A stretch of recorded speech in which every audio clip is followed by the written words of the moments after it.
Parle de ton approche avec justement différents profils au niveau psychologique. Tu as ceux et celles qui veulent tout savoir, veulent tout comprendre, et tu as ceux et celles qui vont juste aller au charbon et faire ce que tu leur dis. Comment tu approches ces deux profils un petit peu opposés dans le coaching et la planif? Alors, j'en ai pas beaucoup qui questionnent, j'en ai quand même quelques-uns. Souvent, quand tu questionnes beaucoup, enfin, moi, je le vois comme des craintes un peu vis-à-vis de l'entraînement. Après, ça dépend, ça peut être un peu l'inverse, hein. Mais du coup, ouais, non, il faut répondre, etc. Et vraiment justifier l'approche. Moi, j'ai tendance à faire sur toutes mes planifications, un peu déjà de base, mettre les thématiques, etc. en fonction de l'année. Et déjà, ça donne une direction. Et je dirais pas que ça limite le discours ni le dialogue, parce qu'il faut jamais que ce soit limité, mais ça donne une direction et tu sais où tu vas. Et puis voilà, et si là tu fais un truc qui a pas trop de sens, c'est parce que ça avait déjà été dit de base, tu vois. Sinon, j'ai envie de dire, la majorité sont quand même bien silencieux, quoi.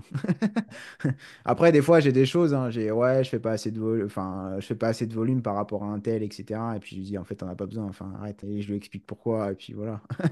On va terminer, quoi. C'est quoi le raisonnement typiquement quand ils te disent qu'ils font pas assez de volume par rapport à un tel? Oh, c'est purement de la comparaison, en fait. Enfin, c'est souvent, c'est ça. C'est Et de la pourquoi comparaison. c'est pas bien de se comparer à quelqu'un d'autre qui est pas toi, Rémi? Non, non. Non, mais en gros, ouais, il se compare par rapport à d'autres athlètes, ce qui se fait, etc., les modes un peu actuels, et puis du coup, tu essaies de calquer un peu sur ce que tu fais, et puis des fois, ça passe pas, tu vois. Et là, après, des fois, tu touches aussi à la logique interne de l'activité, comment ça a toujours été fait. Hmm. Il y a plein de disciplines. Le ski de fond, par exemple, c'est très connu. Peu importe la distance, ils bordent comme des gros sacs, tu vois. Et tu regardes dans d'autres sports, des fois sur les mêmes formats et les mêmes durées, on est sur des philosophies totalement différentes. Ça, et puis après, même entre les pays, des fois c'est différent. Tu vois, les Suisses, enfin, ils travaillent pas forcément avec les mêmes volumes que par exemple la France. Et puis je pense après dans d'autres pays, c'est encore différent. Donc là, tu as la logique interne de l'activité, et puis ensuite tu as un peu le truc en fonction des pays. Et puis après, tu as ce que ton athlète, toi, il regarde de tout ça. Donc là, tu te dis, wow, là, on est mal barré, tu vois. Donc, ouais, faut composer, quoi. Faut composer. Euh, Est-ce que tu as trouvé des choses cette dernière année ou même des choses que tu disais déjà avant pour augmenter, améliorer l'adhésion du sportif au projet d'entraînement? Au-delà forcément que, comme tu l'as dit, hein, s'ils te connaissaient d'avant, ils ont regardé tes vidéos, Ouais, ils c'est. comprennent comment tu réfléchis. Au-delà de ça, est-ce qu'il y a d'autres éléments que tu mets en place ou que tu essayes d'utiliser pour améliorer l'adhésion? Parce que comme tu l'as dit, c'est le nerf de la guerre. Si on veut que la personne réussisse, il faut qu'elle fasse le programme. Ouais, ouais. Bah. Bah déjà, moi, j'ai pas beaucoup d'athlètes. Donc, ça veut dire que généralement, les feedbacks et les retours sont vachement rapides. Enfin, assez rapides. Parce que si j'ai un athlète qui me dit, ah, tu m'as pas répondu, il va me dire, ah, qu'est-ce que tu racontes? Non, mais j'essaie d'être quand même assez rapide. Et déjà, de base, là, quand un athlète se sent plus écouté, ça augmente forcément l'adhérence, tu vois. Et des fois, ça ne demande pas énormément non plus d'efforts, même pour le coach, de juste répondre, tu vois, rapidement, etc. Ça, je pense, c'est la première chose. Et ouais, après, je dis souvent à mes athlètes, moi, j'ai pas énormément de monde. Et c'est aussi parce que pour chaque projet, j'ai envie d'être investi le plus possible. Et ça, pareil, je pense, ça augmente en vrai l'adhérence. Après, je leur demande pas, je leur dis pas, ouais, je veux absolument des podiums, c'est pas ça le truc, mais je leur dis, ouais. Enfin, t'es présent pour le projet de l'athlète, et ça, je pense, ça augmente à minima l'adhérence, quoi. Et après, de toute façon, il n'y a rien de mieux après que la réalité du terrain, c'est-à-dire ils vont sur une course et ils performent bien, tu vois. Et là, l'adhérence, tu l'as en fait. Il n'y a que ça, hein, de toute façon, hein.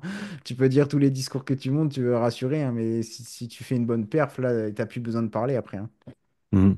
Euh, dans quelle mesure tu donnes le choix à l'athlète du contenu de séance, du contenu d'un jour d'entraînement? Est-ce que Ouais, c'est beaucoup plus, ouais. plus, ouais? Plus, ouais, plus. Alors, ça dépend des Quand, profils. quand tu dis plus, c'est quoi? C'est plus qu'avant ou Ouais, plus c'est qu'avant, ouais. plus Ouais. qu'avant? Ok. Ça dépend encore une fois du profil et tout, de l'expérience un peu. Mais oui, oui, des fois je donne des séances.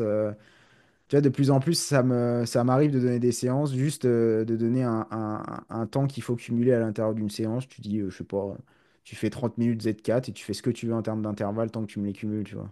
Hmm. Et là, tu laisses l'athlète faire, quoi. Et d'ailleurs, ce qui est marrant, c'est que souvent, tu vois vite ce qu'ils aiment. Donc là, si le mec il te fait je sais pas, un 50 fois 30-30, tu dis, ah ouais, lui il aime bien, ah, lui il aime bien les intervalles courts. Salaud. Ouais, non, mais lui il aime bien les intervalles courts, ou alors tu vois le bon vieux Seuillard qui va te mettre un 3 fois 10 minutes. Donc ouais, non, non, ça m'arrive de plus en plus. Après, ça dépend un peu des profils, mais des profils quand même qui sont assez matures, ça m'arrive de faire ça.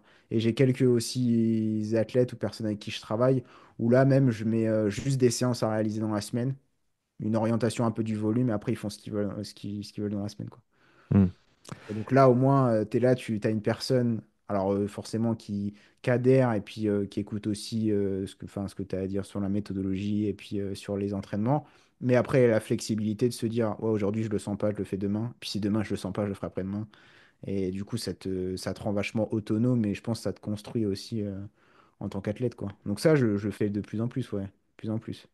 Quand tu dis de plus en plus, justement, pourquoi tu penses que tu le faisais moins avant? Et je pose cette question en connaissance de fait que, enfin, pour moi, c'est pareil. Quand je débutais, je voulais tout maîtriser, je voulais tout donner moi. Et en fait, plus j'avance et plus je vois que le projet, c'est une collaboration et que plus aussi tu investis l'athlète dans la réflexion et en tout cas, selon les profils, plus ils se sentent investis aussi. Mais pourquoi tu penses que tu le faisais moins avant?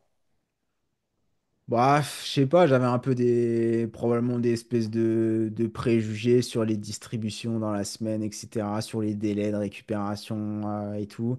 Sauf que, bah, on le sait, c'est cliché et tout, je sais, à mort, mais juste vraiment la consistance à l'entraînement et sortir aussi de la vision de la semaine, du 7 jours, de caler tout ce qu'il faut caler pendant 7 jours.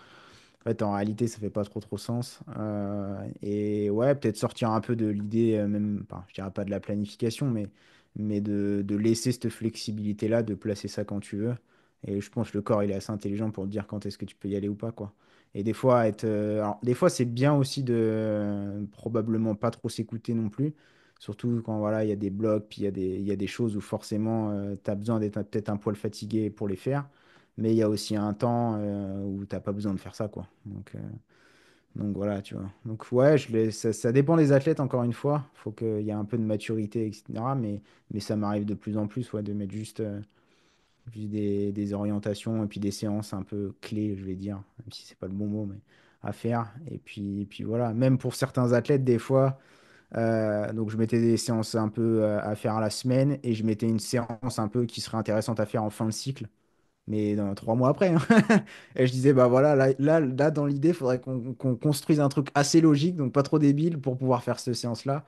Et en vrai, ça passe bien, tu vois, parce que l'athlète, il a énormément de flexibilité, surtout pour les athlètes longue distance, Hmm. qui aussi ont besoin de faire ce qu'ils ont envie, d'aller dehors comme ils ont envie, mais ça laisse quand même un peu de cadre, hein. Et puis voilà. Par contre, après, c'est sûr que moi, souvent, ce que je demande, c'est que peut être flexible et tout, mais quand on rentre sur l'entraînement, souvent, c'est des critères qui sont assez objectifs, hein, donc peut-être ça fait chier l'athlète, mais c'est le compromis. Et là, voilà, on rentre sur vraiment du développement spécifique de ce qu'on voulait vraiment faire et puis être rigoureux le jour J, quoi.